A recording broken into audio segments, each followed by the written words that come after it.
আসসালামু আলাইকুম সবাইকে। আজকে আমি আপনাদের জন্য নিয়ে এসেছি কিভাবে আমরা ঘরের মধ্যে যে কাপড়গুলো অকেজো হয়ে পড়ে আছে সেগুলোকে কাজে লাগাতে পারি।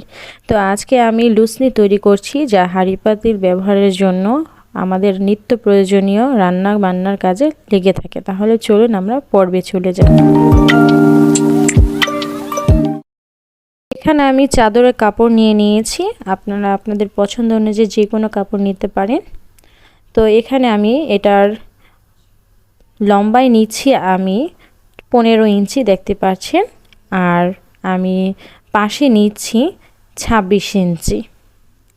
যেহেতু এটা ডাবল বার্জ হবে, এটাকে ভাঁজ দিয়ে আমি এখন সেলাই করব। আর সেলাই করার ক্ষেত্রে অবশ্যই উল্টো সাইডটা সেলাই করবেন এবং বাউ সাইডটা ভিতরের দিকে রাখবেন।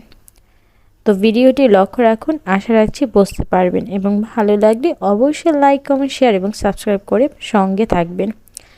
এবং নতুন নতুন ভিডিও পাওয়ার জন্য অবশ্যই বেল আইকন দিয়ে যাবেন, যাতে নতুন ভিডিও আপডেট করার সঙ্গে সঙ্গে আপনাদের কাছে নোটিফিকেশন পৌঁছে যায়। এবং আপনারা যারা নতুন আমার ইউটিউব চ্যানেলটাতে অবশ্যই ঘুরে আসতে পারেন। আমি অনেক সুন্দর সুন্দর ট্রাউজারের ডিজাইন, তারপর বেবিদের ফ্রক, বেবিদের নিমা, অনেক কিছুই এ পর্যন্ত আপলোড করেছি টিউটোরিয়াল। আশা রাখছি আপনাদের কাছে ভালো লাগবে।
দেখতে দেখতে ভিডিওটির আমরা প্রায় অনেকাংশ চলে এসেছি।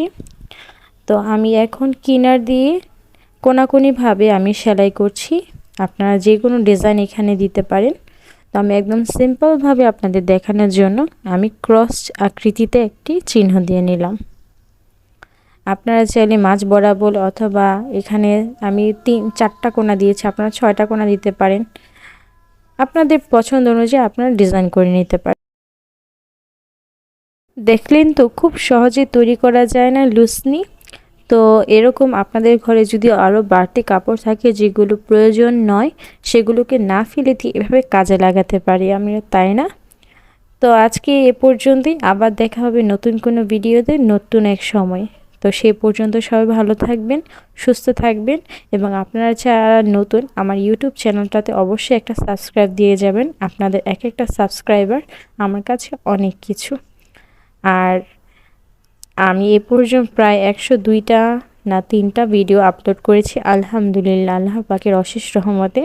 আপনারা দেখে আসবেন, ইনশাআল্লাহ একটা না একটা ভিডিও আপনাদের অবশ্যই ভালো লাগবে। এবং কথাবার্তায় আমি অনেক জায়গায় আটকিয়ে যায়, তো সবাই ক্ষমা দৃষ্টিতে দেখবেন, কারণ আমি নতুন ব্লগিং শুরু করেছি।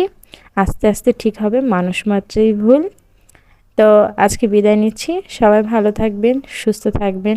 আল্লাহ হাফিজ, আসসালামু আলাইকুম।